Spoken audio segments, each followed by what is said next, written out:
The Eternal Bloodline. Kabanata 83. Kasabay nito, sa ilalim ng maaliwalas na asul na kalangitan, isang pulang buhok ang gumagapang sa paligid upang iligtas ang kanyang buhay. Nanlaki ang mga mata ni Jian nang maramdaman niya ang isa pang pag-atake na nakatutok sa kanyang likod. He cursed under his breath. Itong pangit na bastos, bakit hindi niya ako pinapaalis? Mahina ako. Hindi rin ako kasing sarap. Bakit? Siya lunged forward sa isang iba't ibang direksyon, sa likod niya isang malaking itim na patpat na walang awang ibinasura ang lupa. Sigaw ng isang lalaking may pakpak na may frustrated na ekspresyon. Mamatay ka na lang langgam. Tumigil ka sa pagtakbo. Napangisi si Jian. Kung gusto mo akong patayin ng sobra, hulihin mo lang ako. Bakit ka humihingal na parang tuta? Nanliit ang mapupungay na mata ng lalaki sa galit at tumawa ito ng malakas. Ikaw. I will hack you into pieces. Maghintay ka lang. Napangiti si Jian. Ang pangit na lalaki ay frank ngunit hindi rin siya mahina. Siya ay nagtrabaho ng husto sa nakalipas na ilang buwan. Siya ay si Rango. Sigurado siyang walang makakapantay sa kanya sa buong East Continent maliban kay Alec. Parang may naalala, ungol niya sa loob. Nakalimutan kong bilangin si Kyle. 100% akong sigurado na mas malakas siya sa akin. Habang nag-iisip siya ay may isa pang pag-atake ang ibinato sa kanyang likuran ngunit napigilan niya ito. Matapos tumakbo ng 10 minuto pa, nakakita siya ng lumulutang na lupa. Isang evil smile ang sumilay sa kanyang mukha. Mukhang tumaas ng husto ang kanyang swerte pagkatapos niyang makapasok sa Secret Realm. Ito ay dahil, sa sandaling pumasok siya sa kaharian ay nakatagpo siya ng isang ilusyonaryong matandang lalaki. Noong una, nabigla siya nang makita ang matanda ngunit nang maramdamang may intensyon ng kabilang partido na saktan siya ay kumalma siya. Hindi man lang siya tinitigan ng matanda. Gayunpaman, medyo curious siya kaya napagpasyahan niyang pagmasdan sandali ang ilusyonaryong figure.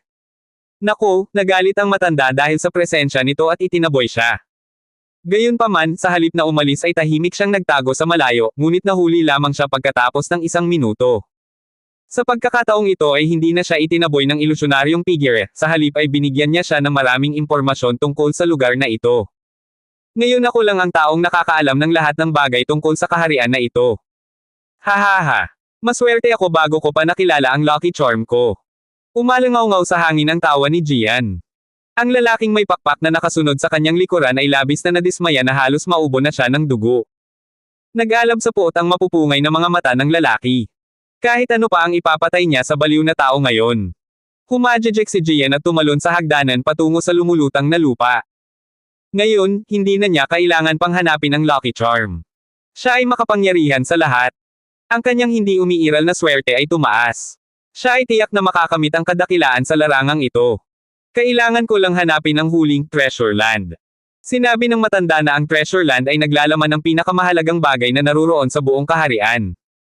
Sinubukan niya ang isa pang pag-atake na dumarating sa kanya mula sa likuran at nagmamadaling tumakbo patungo sa kumikinang na gate ng kastilyo na nasa ibabaw ng lumulutang na lupain. Matapos makinig sa matanda, alam na niya ang tungkol sa madilim na lahi at kahit hindi niya napanood ang kanilang kalupitan ay kinasusuklaman niya ang mga ito. Anyway, medyo mahina siya para patayin ang kalaban sa likod niya. Kaya naman, mas mabuting tumakbo siya pansamantala. Siya na ang bahala sa madilim na lahi pagkatapos niyang makakuha ng ilang kayamanan at maging mas malakas. Sumunod si Jian para itulak ang gate na may napakatalino ng ngiti. Hehe. I am coming my treasures. Ngunit bago pa niya magawa, bumukas ang gate ng mag-isa at lumabas sa gate ang dalawang dark-winged figure. Naninigas ang ngiti ni Jian. He cursed under his breath at agad na sinugod ang dalawang lalaki. Napatingin ang dalawang lalaking may pakpak sa ataking ibinato ni Jian sa kanila, kahit na mas malakas sila ay napigilan nila ang pag-atake out of reflex. Ang mga mata ng pulang buhok ay kumikinang, sinamantalan niya ang 2 segundong nakuha niya at tumalon sa bukas na gate. Napatulala ang may pakpak sa likod niya, napalaki ang sigaw niya sa mga kapwa niya. Mga tanga! Tumakas siya! Kunin mo! Nagulat ang 2 lalaking may pakpak ngunit nagalit nang makita nila kung paano sila inuutusan ng isang B-rank. Ang isa sa kanila ay nanunuya at lumipad. Why should I? He is just a weak human. Go get him yourself. Binigyan siya ng ibang pakpak ng isang kakaibang tingin at umalis na rin. Galit na galit ang lalaking sumusunod kay Jian kaya gusto niyang sakalin ng sarili niyang mga kamay ang batang pulang buhok. You shitty human. Maghintay ka lang. Susundan kita. Hindi na siya nagdalawang isip at tumalon na rin sa gate. Samantala, sa ibang lugar, ang mga gininto ang mata ni Seraphine ay nagningas sa isa sa mga lupaing lumulutang ilang metro ang layo sa kanya. Magulo ang mahaba niyang buhok at napuno ng alikabok ang dati niyang mag-agarang damit. Siya ay tunay na nagdusa pagkatapos pumasok sa kaharian. Mapalad na mayroon siyang maraming artifact na iligtas buhay na ibinigay sa kanya ng Reyna bago siya umalis sa kaharian. O kung hindi, siya ay sumuko sa isang napakalungkot na kapalaran matapos siyang salakayin ng isang kakaibang mukhang pakpak na lalaki. Huminga siya ng malalim, lumingon siya para tignan ang mga taong nakatayo sa likuran niya. Kaya, Prinsipe Lucas, ayon sa lumang mapa na ibinigay sa iyo ng iyong ama kung saang lupaing kayamanan ang kailangan nating hanapin.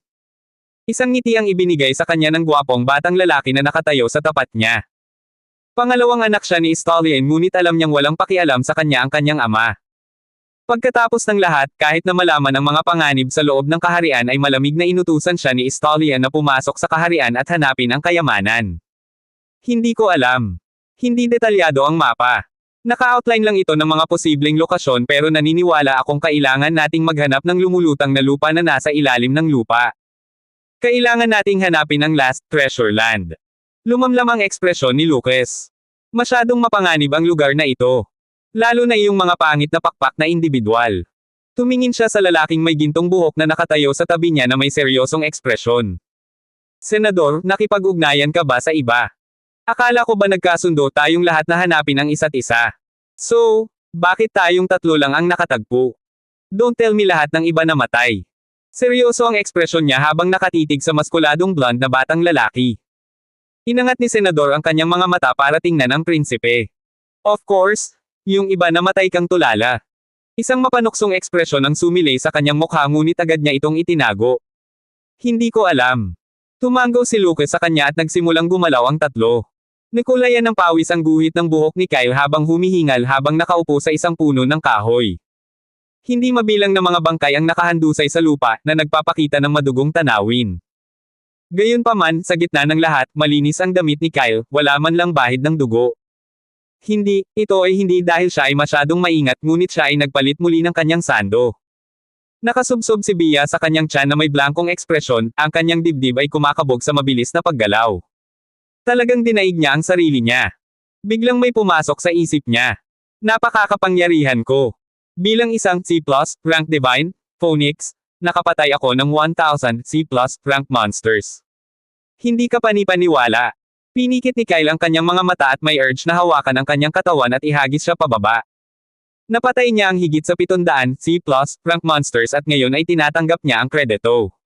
Walang hiya. Tahimik ang kanyang pag-ungol ngunit ang isang ibon ay masyadong malapit, narinig niya ang kanyang mga salita at binigyan siya ng isang ngiti. Parang may napapansin sa wakas, hinawakan siya ni Kyle sa leeg na may seryosong ekspresyon. Teka, Divine Beast ka. Sabi din ng boses Divine. Ibig sabihin totoo. Bia didn't have any energy to bicker with him regarding how he picked her up and just gave him a smug expression. Mukhang alam mo na sa wakas kung gaano ako kamahal. Ngumisi si Kyle, syempre, natutuwa siya sa katotohanang tinaasan niya lang ang kanyang status from ordinary to divine. Hindi pa siya sigurado pero pakiramdam niya ay maaabot ni Bia ang divine rank sa hinaharap. Hindi ba iyon nangangahulugan na maaari niyang lampasan ang limitasyon ng mortalidad at sundan siya kapag siya ay naging isang tunay na immortal? Napakurap si Kyle sa kanyang iniisip. Kailan pa siya naging confident? Hindi ako kahit na rango at dito ko naiisip ang pagiging isang immortal. Umiling siya sabay buntong hininga. Ang kinabukasan ay hindi mahuhulaan at walang makahuhula kung ano ang naghihintay sa kanya. Nakita ni Bia ang mabilis na pagbabago sa ekspresyon ni Kyle, nag-click siya sa kanyang dila at pumiglas mula sa pagkakahawak nito sabay siret. Tapos na kami sa layunin ngunit hindi bumalik ang mekanikal na boses. Ano ngayon? Nagulo ang pag-iisip ni Kyle dahil sa biglaang tanong nito. Tumingin siya sa langit na may seryosong ekspresyon. Hindi ko alam. Sinabi lang ng boses na kailangan nating pumasa sa entrance test para makakuha ng karapatang lumaban para sa Veils of Divine Double Sense. Matapos magpahinga ng isang oras, maingat siyang tumalon sa puno. Gaya ng nakagawian, napaupo si Bia sa kanyang ulo at nagpasya silang dalawa na pumunta sa mas malalim sa mga puno dahil hindi na bumalik ang mekanikal na boses. Hinawakan ni Kyle ang kanyang espada sa kanyang kamay at nagsimulang maglakad. Dumaan sila sa maraming makakapal na matataas na puno at laking gulat nila na ang lugar na kanilang nadaanan ay wala ng kahit anong buhay na nilalang. Isang nakamamatay na katahimikan ang bumalot sa kanilang paligid. Makalipas ang kalahating oras, na-activate ni Kyle ang skill na Swift Steps, at pinabilis ang kanyang bilis. Tumakbo siya sa pagitan ng mga puno habang tumitingin-tingin sa paligid para may mahanap kahit ano. Ibinaba ni Bea ang kanyang mga pakpak at nagsimulang lumipad sa itaas ng kanyang ulo ngunit ang imahe sa likod ng matataas na puno ay nanatiling malabo. Mabilis na kumikiliti ang oras pero kahit makalipas ang maraming oras, walang nahanap ang dalawa. Sa huli, umakyat si Kyle sa puno para matulog. Ang kalangitan ay nagninangas ng maliwanag sa itaas ng kanilang mga ulo, ngunit hindi dumating ang gabi. Gayunpaman, ipinikit niya ang kanyang mga mata para matulog sandali. Tinitigan ni Bea ang natutulog nitong figure at tahimik na tumabi sa kanya upang pagmasdan ang paligid. Hindi naman siya inaantok pero sa di malamang dahilan makalipas ang ilang minuto ay pumikit ang mga talukap niya. Isang malakas na sigaw ang gumising sa kanya, idinilat ni Bea ang kanyang mga mata at inatake sa puso nang makita niya si Kyle na nakahawak sa panga ng isang napakalaking halimaw. Ang ulo ng halimaw ay bilog at malaki na may apat na maiikling paa sa ibaba ng kanyang malaking mabalahibong tiyan. Nanginginig ang mga mata niya nang tumingin siya kay Kyle. Puno ng dugo ang kanyang kamiseta. Paano? Napakalakas ni Kyle ngunit labis siyang nasaktan ng kakaibang halimaw. Hindi nagtagal ay nasagot ang kanyang tanong nang ang katawan ng halimaw ay nagpakawala ng isang mabigat at nakakasukal na presyon. Napabuntong hininga si Bea. Rango na halimaw. Nanginginig ang kanyang katawan dahil sa pre-double sure at sa wakas ay nerhistro na niya na wala na sila sa iisang lugar. Wala nang makita ang mga puno sa paligid nila. Sa halip naruroon sila sa ibabaw ng isang malaking puting entablado. Ang malalim na asul na mga mata ng halimaw ay kumikislap sa galit at hinampas nito ang isang paa nito pasulong upang sibakin si Kyle. Anong nangyari? Sigaw ni Bea sa isip ni Kyle at ikinapakpak ang kanyang mga pakpak para lumipad. Ang kanyang mabilog na mga mata ay kumikislap na may malalim na ningning at sa sumunod na segundo, ang gintong apoy ay bumaba sa katawan ng halimaw na may nakakabaliw na bilis. Tumingin sa likod si Kyle na may malabong mga mata. Oh, gising ka na pala. Og. Ginamit niya ang bawat onsa ng lakas at itinulak ang matayog na halimaw. Tulad ng gintong apoy, asul na nagyayelong apoy ang lumabas sa kanyang katawan, kinulong nila ang halimaw na sumisigaw sa galit. Gayunpaman, maliwanag na hindi gumagana ang kanilang apoy. Ang gininto ang apoy ni Bea ay nag-iwan lamang ng ilang maliliit na pinsala sa katawan ng halimaw at kahit na ang nagyayelong apoy ni Kyle ay nagyelo sa mga bahagi ng katawan nito ay aalisin ng halimaw ang yelo. Malakas na nagmura si Kyle habang umiiwas sa panibagong atake ng halimaw. Bakit hindi gumagana ang apoy ko? Injured someone with rank strength before so easily but it's not working on this thing. Dahil ba napakalaki ng strength difference namin? Paulit-ulit na umaalingaw-ngaw sa kanyang ulo ang gulat na boses ni Bea, nakakahilo si Kyle. Gamulong siya pabalik at nagsimulang tumakbo sa paligid ng entablado upang maiwasan ang halimaw ng ilang segundo, ngunit ang kanyang bilis ay masyadong mababa. Ilang segundo lang ay tumalon sa kanya ang halimaw ng malakas na ungol. Kinagat ni Kyle ang kanyang mga ngipin, ang puting entablado ay pininturahan ng pula ng kanyang dugo. Hinawakan niya ang kanyang espada at inihampas ito patayo sa halimaw. Hindi ko alam kung paano at bakit tayo nandito. The moment I opened my eyes I found this monster drooling on my body. Ilang segundo na lang at wala na ako. Biglang naalala ni Bea kung paanong hindi siya dapat matulog at bantayan si Kyle. Kaya paano siya nakatulog?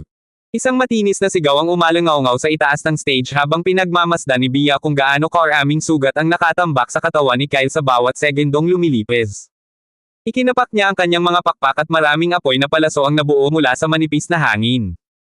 Ang mga palaso ay bumagsak sa likod ng tumatakbong halimaw sa bilis ng kidlat, ang halimaw ay tumigil saglit. Hindi nito inaasahan na muling aatake ang munting bagay. Nakatitig kay Bea ang pares ng malalim na asul na mga mata bago umatras ang halimaw para tingnan ang hinihingal na figure ni Kyle. Nagpakawala ito ng inis na ungol. Noong una, kailangan lang nitong habulin ang isang solong tao na tumatakbo ng paikot-ikot na parang buzzing bee ngunit ngayon ang maliit na bagay na ito na hindi man lang makamaw ng maliit na bahagi ng balat nito ay nang ahas na salakayin siya mula sa likuran. Isang matalim na kislap ang sumilay sa mga mata nito, sapat na ang halimaw sa habulan na larong ito. Nais nitong tapusin ang biktima sa lalong madaling panahon. Isang mahinang ungol ang umalangaw-ngaw mula sa lalamunan ng halimaw, sa ilalim ng tingin ni Kyle, nawala ang kulay ng asul na mga mata ng halimaw at dalawang manipis na pula kulay abo na biyak ang lumitaw sa pagitan ng mga pupils nito. Tumindig ang balahibo ni Kyle sa likuran niya. Isang mahinang masamang premonition ang umusbong sa kanyang puso, alam niyang may mali sa halimaw. Humigpit ang hawak niya sa kanyang espada at mabilis na lumibot ang kanyang mga mata sa paligid. Nasugatan ako, hindi gumagana ang apoy ko sa bagay na ito. Kung magpapatuloy ito sa tingin ko ay hindi na ako makakapagpatuloy pagkatapos maubos ang aking mana. Alam ni Kyle na walang daan palabas dito. Habang walang malay si Bea ay sinubukan niyang tumalon sa stage ngunit napatigil siya ng kakaibang pader. Ibig sabihin kailangan nilang patayin ni Bea ang bagay na ito bago sila makaalis. Alam niyang ang pre-double share ng isang S-rank monster ay hindi isang bagay na madali niyang makayanan. Dama ko ang mga mata niya sa stage na puno ng dugo niya. Habang iniisip niya, nagsimulang manginig ang lupa sa ibaba ng kanyang mga paa. Nanlaki ang mga mata ni Kyle nang maramdaman niya ang isang malakas na puwersa sa ilalim ng kanyang mga paa. Tinitigan siya ng halimaw na may mapang-asar na ekspresyon. Napabuntong hininga si Kyle ngunit sa halip na magpanik ay ginamit niya agad ang kanyang kakayahan para mag-teleport sa kabilang dulo ng stage. Napabuntong hininga si Bea nang sumabog ang kinatatayuan ni Kyle kanina. Sa isang iglap, ang mga piraso ng sirang bato ay lumipad kung saan-saan na may malaking ulap ng usok. Isang mahinang pagkabigla ang sumilay sa mga mata ng halimaw. Niranggol nito ang tingin sa lugar kung saan nakatayo si Kyle, wala lang nakita. Sa kabilang banda, nanlamig ang pares ng berdeng mata na nakatitig sa likuran nito. Biglang damaloy ang agos sa mata ni Kyle, nakita niya kung paano pinasabog ng halimaw ang malaking bahagi ng stage na parang wala lang. Gusto akong patayin ng bastos na ito. Akala ko gusto akong kainin ng bagay na ito ngunit. Ngayon ay lumagpas na ang linya. Noong una, nais ni Kyle na makatipid ng maraming mana hanggat maaari dahil hindi siya sigurado kung ano ang mangyayari pagkatapos niyang patayin ang halimaw. Masyadong kakaiba ang lugar na ito. Paano kung ang isa pang halimaw ay lumitaw sa manipis na hangin? Paano kung ang mekanikal na boses ang naghagi sa kanya sa isa pang sitwasyong nagbabanta sa buhay? Ang mukha ni Kyle ay naging walang ekspresyon at isang malaking halaga ng mana ang bumalot sa kanyang espada, pinaliwanagan ito ng isang mapuputing kulay abong kulay. Bumalik ang mga mata ng halimaw nang maramdaman ang paggalaw ng violet mana. Bea, huwag kang gumawa ng kahit ano ngayon. Pagkatapos kong gawin tulungan mo akong i-distract ang bagay na ito. Sigaw ni Kyle sa isip niya. Ang halimaw ay tumalon sa kanya, gayunpaman, sa halip na umatras ay ibinato ni Kyle ang kanyang espada ng maayos sa halimaw habang siya ay bumubulong sa kanyang isip. Ikalawang welga, tanggalin. Natigilan ng halimaw sa isang segundo, ang enerhiyang pumipintig sa paligid ng espada ni Kyle ay hindi sapat na mapanganib para banta ang buhay nito. Gayunpaman, ang enerhiya ay sobrang violet at maaaring magbigay ito ng ilang malalim na pinsala. Gustong umiwas ng halimaw ngunit gumamit muli ng instant teleportation si Kyle. Lumitaw siya sa itaas ng mabalahibong katawan sa isang iglap, at ang kumikinang na vortex sa espada ni Kyle ay sumabog nang dumampi ito sa katawan ng halimaw. Nanliit ang mga mata ng halimaw, dahil sa biglaang paggalaw ni Kyle ay hindi ito nakapag-react sa oras. Sa huli, kahit na mas mataas ang bilis nito kaysa kay Kyle, hindi nito kayang pantayan ang bilis ng instant teleportation.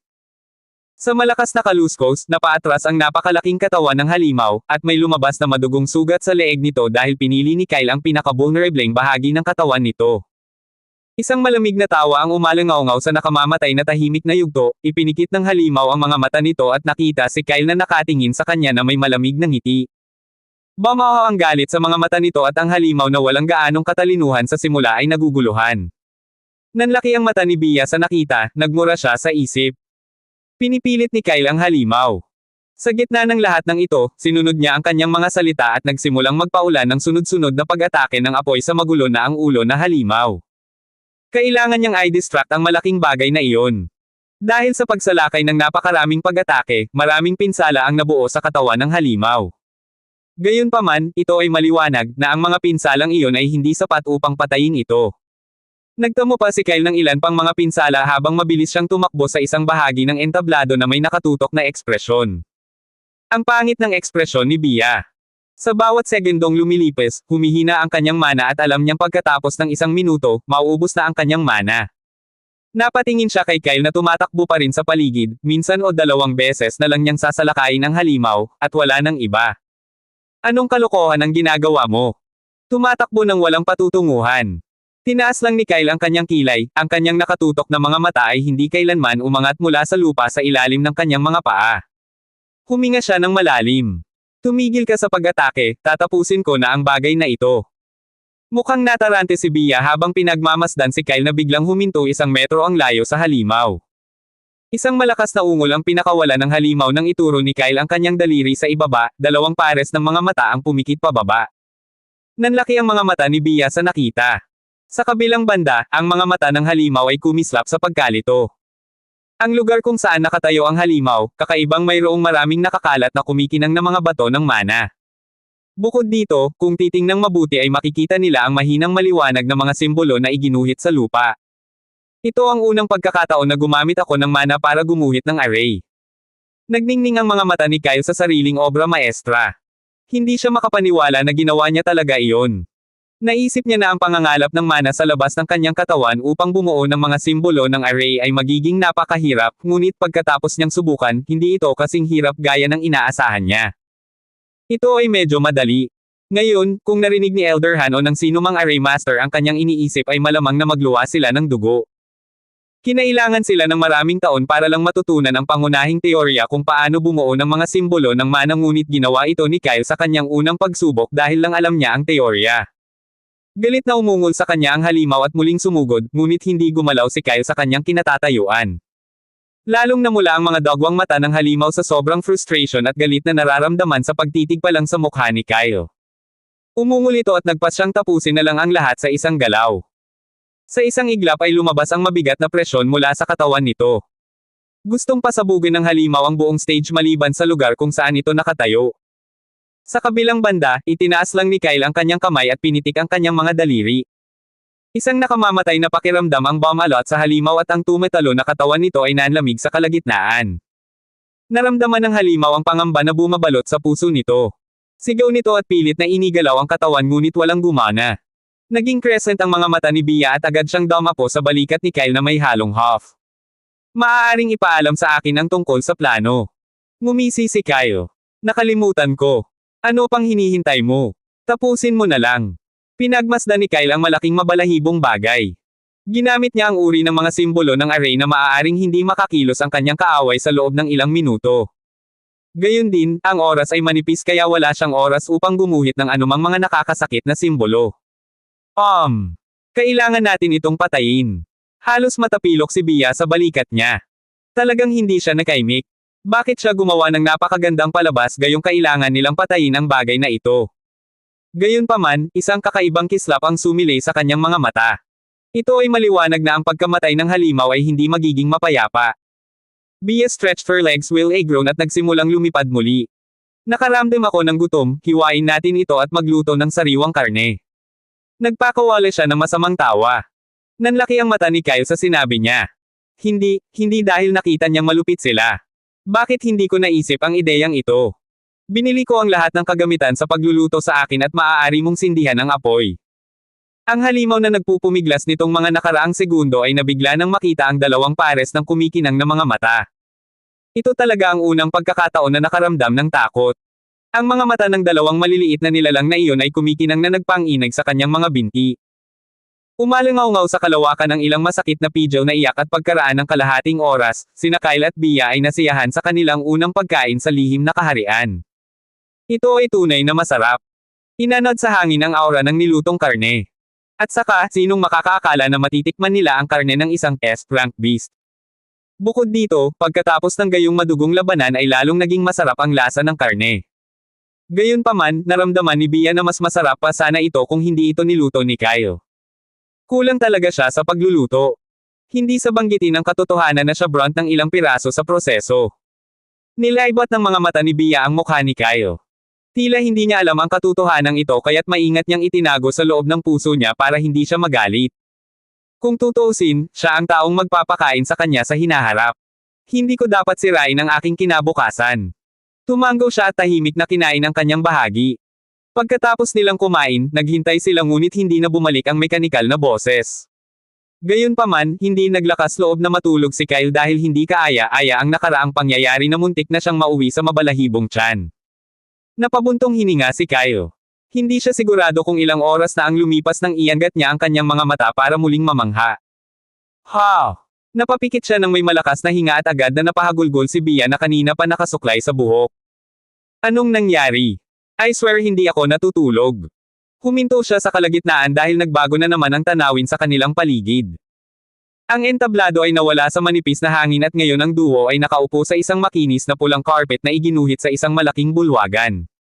Isang hilera ng matataas na haligi ang pabilog na pumapalibot sa bulwagan, ang mga haliging iyon ay umaabot pa itaas upang hawakan ang hugis simboryo na kisame. Ang bulwagan ay mukhang luma at maliwanag ngunit ang dalawa ay hindi makita kahit isang fire torch o maliwanag na nasusunog na bato sa paligid ng bulwagan. Tiningnan ni Bia ang hall na may malalim na ekspresyon. Kaya, papalitan namin ang mga lokasyon ng biglaan sa bawat oras. Tumango si Kyle at tumayo. Tinapik-tapik niya ang damit niya. Siyempre, malinis sila. Nagpalit siya ng bagong pares ng hoodie at pantalon pagkatapos ng madugong labanan. Lumibot ang tingin niya sa bulwagan at sa wakas ay napansin niya ang maliit na hugis parisukat na pinto sa dulo ng bulwagan. Nakatago ito sa ilalim ng anino ng mga haligi at kung hindi dahil sa pagtaas ng paningin ni Kyle ay hindi niya mapapansin ang pinto. Naningkit ang mata ni Kyle. Yun lang. Kailangan na lang ba nating pumasok sa pinto? Siya ay nag-aalinlangan at nag-aalangan, ngunit nagpatuloy pa rin sa paglalakad patungo sa gate. Gayunpaman, huminto siya bago pa man siya gumawa ng unang hakbang. Hinawi ni Bia ang ulo niya sa buhok niya. Anong nangyari? Bia start flying. I don't think we should walk on this pretty red carpet. Isang lang ang isinagot ni Bia at agad na ikinapo ang kanyang mga pakpak para lumipad. Lihim siyang nag-click sa kanyang dila. Pwede naman siyang mag-teleport kung kailan niya gusto. Gaano kaginhawa? Pinagmasdan siya ni Kyle ng ilang segundo habang lumilipad siya patungo sa gate sa normal na bilis. Pagkatapos ay tumingin siya sa pintuan at kinalkula ang distansya sa kanyang isipan. Huminga siya ng malalim at agad na nag-teleport mula sa kanyang kinalalagyan. Sa sumunod na segundo, lumitaw siya sa gitna ng bulwagan. Gayunpaman, hindi siya tumigil at agad na ginamit ang teleportation skill muli. Sa sumunod na segundo, nakarating na siya sa tapat ng pinto pero nanlamig ang katawan ni Kyle, itinaas niya ang kamay para bakas ang pisngi niya at nakaramdam ng basang sensasyon. Nanlaki ang mga mata niya nang makita ang dugo sa mga daliri niya. Anong nangyari? Walang naramdaman si Kyle. Naramdaman na lang niya ang matinding kirot. Tumingin ka sa likod mo. Ha! Lumingon si Kyle at huminga ng malalim. Daan-daang matutulis na manipis na crimson arrow ang naka-embed sa ibabaw ng pulang makinis na carpet sa mismong lugar kung saan siya huminto ng kalahating segundo. Sinunog pa ng ilan sa mga arrow ang ibabaw ng carpet. Tila lason ang mga ito. Hindi siya naglakas loob na isipin kung ano ang maaaring mangyari kung talagang lumakad siya sa carpet. Hindi pinansin ni Kyle ang mga crimson arrow at bumantong hininga na tumingin sa pinto. Buti naman at hindi makakasira ang ganitong uri ng bitag sa isang tulad ko. Tinapin ni Kyle ang kanyang mukha nang may mainit na amoy na pumasok sa kanyang ilong. Humakbang siya sa pinto para lamang makarating sa harap ng isang malaking pool na puno ng bumubulusok na mainit na magma. Ang lugar ay hindi kapani-pani walang mainit, ngunit ang dalawa ay hindi man lang nagpawis, dahil una, si Bia ay isang fire phoenix at wala siyang pakialam sa mataas na temperatura. Sa kabilang banda, natural na masyadong malamig ang katawan ni Kyle pagkatapos ng Bloodline Awakening, at sa pagdaragdag ng skill na Fire Resistance, ay madali niyang baliwalain ang anumang uri ng temperatura sa paligid niya. Sa gitna ng umuusok na magma, ang mga pader sa kanilang paligid ay tila hindi nasaktan na puno ng malalaking nakakabighaning mural ng mga kakaibang nilalang na tila nabuhay. Maingat na tumingin ang dalawa sa paligid, nanliit ang mabilog na mata ni Bia sa maraming maliliit na platform na lumulutang sa ibabaw ng magma. Ang mga nakakalat na platform na iyon ay mukhang isang string ng mga hagdan patungo sa isang hindi kilalang lugar. Tinignan ni Kyle ang magma at sinundot si Bia. Umakyat ka at tingnan mo kung saan papunta itong hagdanan. Iniwas ni Bia ang kanyang daliri ng may masamang tingin at binuksan ang kanyang mga pakpak para lumipad. Siya ay dumaan sa mga puwang na naruroon sa pagitan ng mga lumulutang na platform ng may liksi. Matapos lumipad ng 10 segundo, nakaramdam siya ng kilati sa kanyang katawan, at sa paningin ni Kyle, nawala ang kanyang katawan. Nagmamadaling wika ni Kyle sa kanyang isipan. Ayos ka lang ba? Mabuti naman at nahanap ko na ang labasan pero maraming pinto. Kailangan mong umakyat. Habang nakikipag-usap siya kay Bia, gumagalaw ang mga nilalang sa mural na nilikha sa dingding kahit napakabagal. Ang kanilang mga mata ay kumikinang sa isang madilim na liwanag na handang sumunggab kay Kyle. Gayunpaman, may ibang pinaplano ang inaakalang biktima nila dahil pagkatapos makumpirma ni Kyle ang sitwasyon sa itaas. Bumantong hininga siya ng may pag-iisip. Tiningnan niya ang lugar kung saan nawala ang katawan ni Bea at alam niyang iyon ang dapat na hangganan o labasan ng silid na ito. Si Kyle ay pumili ng isang maliit na paggalaw sa mga mural mula sa gilid ng kanyang mga mata. Well, ito ay kawili-wili ngunit wala akong plano na magkaroon ng isa pang madugong labanan sa lalong madaling panahon. Sa sumunod na segundo, ginamit niya ang teleportation skill para direktang makarating sa floating platform na pinakamalapit sa lugar kung saan nawala si Bea. Sa sandaling dumampi ang mga paa ni Kyle sa plataporma ay nabasag ito sa alikabok ngunit bago pa siya matamba, ginamit niya muli ang teleportation skill, diretsyong dumating sa tabi ni Bea. Pagkalampas niya sa boundary, lumubog ang kanyang mga paa sa basang sensasyon. Tumingin si Kyle sa ibaba, nakatayo siya sa loob ng isang pool ng malamig na tubig. Nagpanting ang kanyang tenga nang makarinig siya ng ilang malalakas na ungol na nagmumula sa ilalim ng tubig. Ngumisi siya. Kung may ibang makakarating sa lugar na ito, malamang na magpupumiglas sila sa pagsalakay ng mga kakaibang nilalang na iyon at nang bumubulusok na magma ngunit nilagpasan lang niya ang lugar sa loob ng kalahating minuto. Hindi napigilan ng mga talukap ni Bea ang pagkibot sa batang pilak ang buhok. Ang kanyang mga labi ay nakakurbada paitaas sa isang magandang arko ngunit sa hindi malamang dahilan, gusto niyang pawiin ang nakakalokong ngiti sa mukha nito. Tumigil ka sa pagngiti. Nasa gitna pa tayo ng isang delikadong lugar. Nagtaas ng si Kyle dahil ramdam niya ang asim sa boses ni Bea. Pinipigilan niya ang pagtawa at pinagmasdan ang paligid. Gaya nga ng sinabi ni Bea, isang hilera ng mga payak na pinto ang sumasalamin sa kanyang paningin. Pagkatapos ng ilang segundong pag-iisip, pumasok si Kyle sa unang pinto ngunit wala siyang nakita. Ang silid sa likod ng pinto ay walang laman na walang anumang bagay. Kaya naman lumabas ulit sila ng kwarto. Napaupo si Bea sa ulo ni Kyle habang nakakunot ang noo niyang nakatingin sa mga pinto. Let's enter the last one this time. Pumayag naman si Bea nang hindi nagdalawang isip.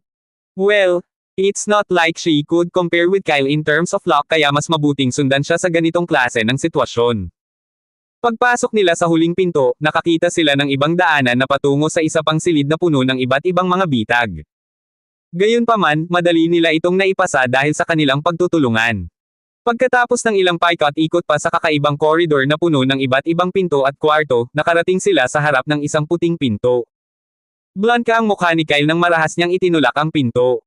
Sa kanyang paglalakbay, binibilang niya ang bawat pinsalang natamo niya sa kanyang pakikipaglaban sa mga halimaw. Binilang pa niya ang bawat nakamamatay na bitag na inilatag sa kanyang landas. Ngayon, sigurado siyang kung hindi niya makuha ang mga kayamanan sa dulo, sisubog niya ang lugar na ito.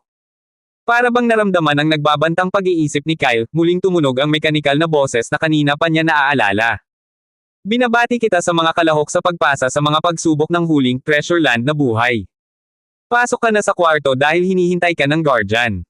Hindi pinansin ni Kyle ang boses at pasuray-suray na pumasok sa kwarto ngunit huminto siya sa pagitan ng pintuan. Iminulat niya ang kanyang mga mata para tumingin sa paligid.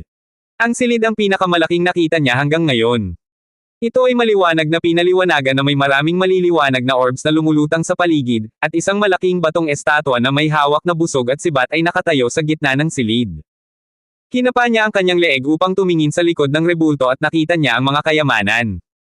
Isang malaking lumang kahoy na mesa ang inilagay sa likod ng rebulto. Ang mga bilog na spot sa mesa ay inookupahan ng ilang double SS vial. Sa bawat vial, isang maliit na patak ng gintong likido ang lumulutang. Nagmamadaling binilang ni Kyle ang mga vial at napangisi sa kanyang isipan. Nakita niyang walang laman ang ilan sa mga spot sa mesa, ibig sabihin ay kinuha ng iba ang natitirang vial sa harap niya. Gayunpaman, mayroon pa ring siyam na vial na natitira. Hindi siya gumagalaw sa kinatatayuan niya habang nililibot niya ang paningin sa buong silid. Sa isang iglap, natano niya ang isang maliwanag na portal sa dulo ng silid. Habang nag-iisip siya ay tumunog na naman ang mekanikal na boses. Dapat talunin ng lahat ng kalahok ang tagapangalaga ng bato at ang mga nanalo ay maaaring kumuha ng tigi-isang vial ng Divine Double Sense. Humalaklak si Kyle with crescent eyes. Nagbibiro ka ba? Bakit ako kukuha ng isa kung kaya ko namang kunin lahat? Tinitigan ni Bea ang mga vial, sa hindi malamang dahilan ay mukhang napakatokso ang gintong patak ng likido sa loob ng mga ito. Kung sinasabi ng boses na isa lang ang maaari nating kunin hindi ba ibig sabihin ay may bitag sa paligid ng mesa? Kitang-kita mong walang laman ang ilan sa mga spot sa mesa. Sa palagay ko ay walang sumubok na kunin ang lahat ng vial noon. Hindi sumagot si Kyle at nakasubsob lang sa gitna ng pinto na may maliit na ngiti. Anong ginagawa mo? Iniwan ni Bea ang kanyang ulo at dumating sa kanyang kondangan na may nalilitong ekspresyon. Babawi lang ang mana ko. Abangan ang mga susunod pang kabanata ng The Eternal Bloodline.